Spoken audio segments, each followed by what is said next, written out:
Hey everyone, well, hello everyone, welcome for a new Let's Play of Super Mario Brothers, actually the very classic one. Now, if you probably noticed by the title screen, is that I'm playing the Super Mario All-Star port of it from the SNES. Of course, which else you probably already know, it includes Super Mario Brothers, Super Mario Brothers 2, Super Mario World, the Super Mario Brothers, The Lost Levels, which is known as that's what it's known as on the US. And and actually the thing is about this game is that it was actually supposed to be the sequel of the Super Mario Brothers, but it was rejected here in the US, even in Europe, only in Japan what it's known for. Now the Super Mario Bros. 2, this is the one that the US was released. In Japan, it was called Super Mario Brothers USA. Just imagine how they feel just buying the same game, because Super Mario Bros. 2 is actually ripped off from Doki Doki Panic, actually. But I'm gonna go in detail as when I start actually playing this one. And last but not least, Super Mario Bros. 3, which shows the new power known as the Raccoon Mario, if you see right there on the cover. I personally don't like the Raccoon Mario power-up, actually. And you will see later on when I actually talk about it in it. But other than that, I'm just gonna start off with Super Mario Brothers, because that's what we're supposed to be doing. Now, of course, you probably noticed this game came out in 1985, and of course, remake started on the 93 for the Super Nintendo. Yeah, I just repeated that just again. But what can I say here?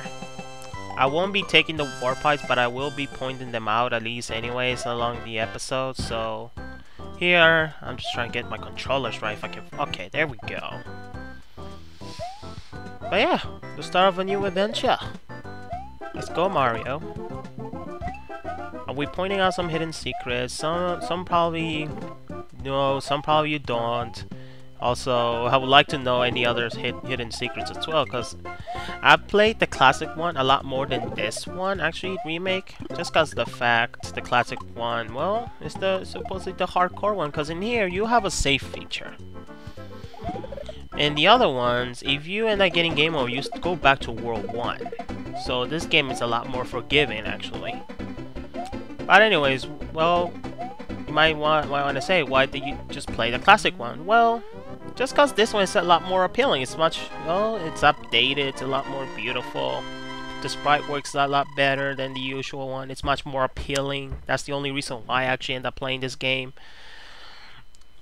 At least, that's the only my only reason why I wanted to play it. Not to mention, I don't play this game a lot. I don't play this remake. That's what I mean. I usually play the classic one a lot more. Now there is blocks here. I usually just speedrun throughout this thing unless I'm actually planning to. But since the fact I'm not even taking world pipes, I'm just gonna pretty much enjoy the game a lot more. And here we get a star. And here there's a hidden block actually. Here we get a fire flower. Through somewhere in here, there is a coin block right there. Now there's this one up here. Now, one thing about it is that on the classic one, the very first one, if you go, there is a certain distance when you move in the screen, the game actually glitches out or bugs out, and that one particular one just jumps over, and it just keeps on scrolling on the top of the ceiling. I'm like, seriously, game? Thanks, game. And you pretty much, if you want to get that one up, you might as well just keep following, really. That's if you want that one up. Of course, I'll be needing the one up. Because, since this is the classic one, it is the much harder one to play, actually. Now, if you go to the top of the scene, you probably already know, it will take you to the warp pipes, which is Warp Pipe World 2, and World 3, and World 4. Simple as that. Now, the reason why I consider this one of the hardest ones, actually, and trust me, this is not the hardest one yet. It's just the fact, I'm pretty much comparing this with the new Super Mario Brothers that came out on the DS, because the fact that it gives you a wall jump, pretty much, Pits is just pretty much left useless. Don't get me wrong, the game is still can be rather rather hard in moments, but it isn't that much as in here. Not to mention, in the new Super Mario Brothers for the DS, Mario controls a lot much better than this one. Because here, Mario control, his controls, his area control, it's a lot more stiff. It's much more momentum. So if you go forward, you're gonna go forward. You cannot like turn back or anything. Like how precise you can move, like on like Super Mario Bros. 3 or Super Mario World. But here we are, World 1-4. Simple castle theme. It's actually a lot more updated. And if you probably noticed, there is a kind of an echo-ish sound effect every time Mario jumps. I actually kind of like it really, because it's the fact that you are in a castle. It's all isolated and stuff. It kind of makes sense, but at the same time, it's like, it's pretty something I like to point out. And it says, "Thank you, Mario, but our princess in another castle," and we're gonna hear that at least 6 more times. Not including this one, that is. Just don't confuse there. And here we're at 2-1. There's a mushroom. Try to jump over this guy, but I'm not going to. And now in here there is a 1-up, but sometimes god dang it. But sometimes the 1-up is just right above that hidden block. The thing about it is that sometimes it wants to show up, but sometimes it doesn't. I don't know why. Probably somebody can point it out for me, cause like probably there is like a certain, I don't know, time or probably when whatever form Mario is, I'm not entirely sure, but I just don't know. Goes Fire Flower, just like that. Oh my god, all this slow. Now there's a star here. You could just beat through this if you wanted to, but there is this vine that will take us to a bonus stage all the way up to the sky. And of course, you probably notice in the bonus stages there's going to be this Mario figure, which is pretty cool actually.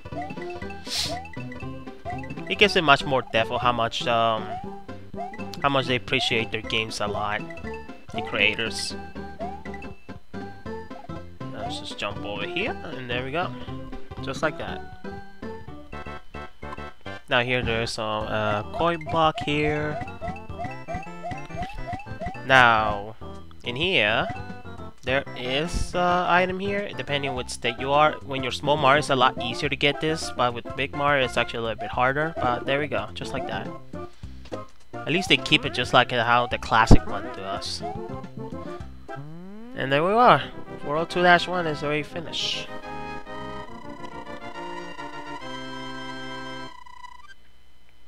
Now for World 2-2. Oh my god, water levels, seriously. I don't like water levels at all. Probably know this by now when on my previous Legend of Zelda games that I don't like water levels. Now, yeah, pretty much particular, and yeah, just make sure not to get sucked up there. Just spam your jumping button, just like that. Now here we go. Now here's the funny thing I like. It's pretty cool to point out. You see these bloopers? Yeah, they're known as bloopers. And on the original one, they're colored white, because that's how they were in later on in later games. But in here, the color palette is actually pink. Now, it's not something that is bad. It's actually pretty nifty, almost realistic, because the idea of how fish and probably even people that went underwater, your colors changes, and the idea of how these squids changes in color as well. And in this case, it's pink, and when they're out of the water, they're white. That's actually pretty cool, but it's not something. It's something I like to point out. But like in later games, the blooper changes. It still keeps its original color white, with the color white palettes.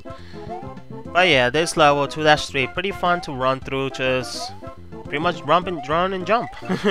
These chips, if you just keep running, these chips most likely they won't get you. But there we go, 2-3.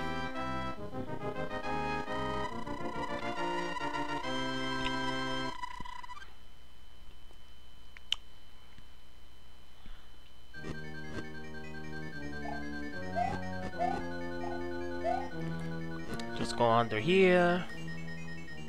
Just another particular Bowser level. The background, I think the background actually gives it a lot more depth in this level. And I like the portraits too, because then the portrait tells you if you're that close with the Bowser. And there we go. Bowser defeated just like that. Grab the axe, and I don't know how grabbing the axe has to do with making the bridge fall down. I just seriously don't know. But here we go. Our castle's in the Nazca, yada yada. And with that, I'm just gonna end the episode here, guys. So this is Icy saying, I'll see you guys later. Bye.